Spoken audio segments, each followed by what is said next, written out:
በስመ አብ ወወልድ ወመንፈስ ቅዱስ አሐዱ አምላክ አሜን። ኦሪት ዘፍጥረት ምዕራፍ 2 ሰማይና ምድር ዓለማቸውም ሁሉ ተፈጸሙ። እግዚአብሔርም የሠራውን ሥራ በስድስተኛው ቀን ፈጸመ። እግዚአብሔርም በሰባተኛው ቀን ከሠራው ሥራ ሁሉ ዐረፈ። እግዚአብሔርም ሰባተኛውን ቀን ባረካት፣ ቀደሳትም፣ ሊፈጥረው ከጀመረው ሥራ ሁሉ በእርሷ ዐርፎአልና።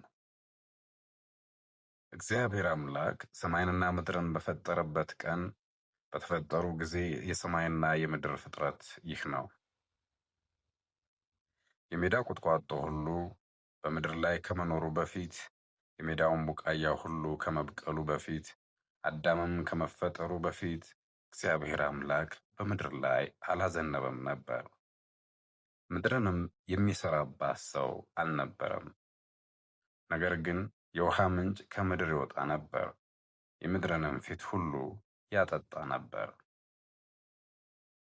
እግዚአብሔር አምላክም ሰውን ከምድር አፈር ፈጠረው፣ በፊቱም የሕይወት እስትንፋስ እፍ አለበት፣ ሰውም ሕያው ነፍስ ያለው ሆነ።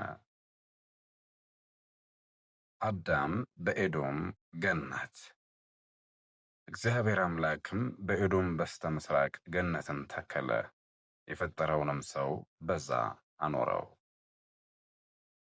እግዚአብሔር አምላክም ለማየት ደስ የሚያሰኘውን ለመብላትም መልካም የሆነውን ዛፍ ሁሉ ደግሞ ከምድር አበቀለ።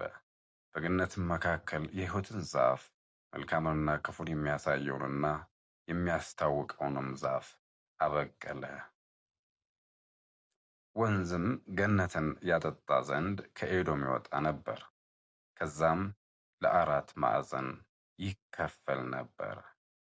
የአንደኛው ወንዝ ስም ኤፌሶን ነው። እርሱም ወርቅ የሚገኝበትን የኤውላጥ ምድርን ይከባል። ይዛችን ምድር ወርቅ ጥሩ ነው። በዛም የሚያበራ ዕንቁና የሚያብረቀርቅ ዕንቁ አለ።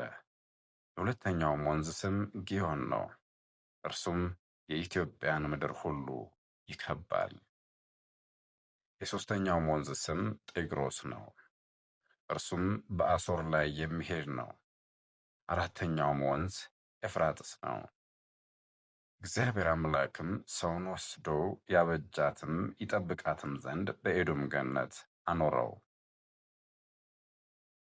እግዚአብሔር አምላክም አዳምን እንዲህ ብሎ አዘዘው፣ በገነት ካለው ዛፍ ሁሉ ብላ፣ ነገር ግን መልካምንና ክፉን ከሚያሳየውና ከሚያስታውቀው ዛፍ አትብላ፣ ከእርሱ በበላህ ቀን ሞትን ትሞታለህና። እግዚአብሔር አምላክም አለ፣ ሰው ብቻውን ይኖር ዘንድ መልካም አይደለም፣ የሚረዳውን ጓደኛ እንፍጠርለት እንጂ። እግዚአብሔር አምላክም የምድር አራዊትንና የሰማይ ወፎችን ሁሉ ደግሞ ከምድር ፈጠረ፣ በምን ስም እንደሚጠራቸውም ያይ ዘንድ ወደ አዳም አመጣቸው። አዳምም ሕያው ነፍስ ስላለው ሁሉ በስሙ እንደጠራው ስሙ ያህ ሆነ። አዳምም ለእንስሳት ሁሉ፣ ለሰማይ ወፎችም ሁሉ፣ ለምድር አራዊትም ሁሉ ስም አወጣላቸው። ነገር ግን ለአዳም እንደርሱ ያለ ረዳት አልተገኘለትም ነበር። እግዚአብሔር አምላክም በአዳም ላይ እንቅልፍን አመጣ፣ አንቀላፋም። ከጎኑም አጥንቶች አንድ አጥንትን ወስዶ ስፍራውን በሥጋ ሞላው። እግዚአብሔር አምላክም ከአዳም የወሰዳትን አጥንት ሴት አድርጎ ሠራት፣ ወደ አዳምም አመጣት። ያን ጊዜም አዳም አለ፣ ይህች አጥንት ከአጥንቴ ናት፣ ሥጋዋም ከሥጋዬ ናት። እርሷ ከባሏ ተገኝታለችና ሚስት ትሆነኝ። ስለዚህ ሰው አባቱንና እናቱን ይተዋል፣ ሚስቱንም ይከተላል፣ ሁለቱም አንድ ሥጋ ይሆናሉ። አዳምና ሚስቱም ራቁታቸውን ነበሩ፣ አይተፋፈሩም ነበር።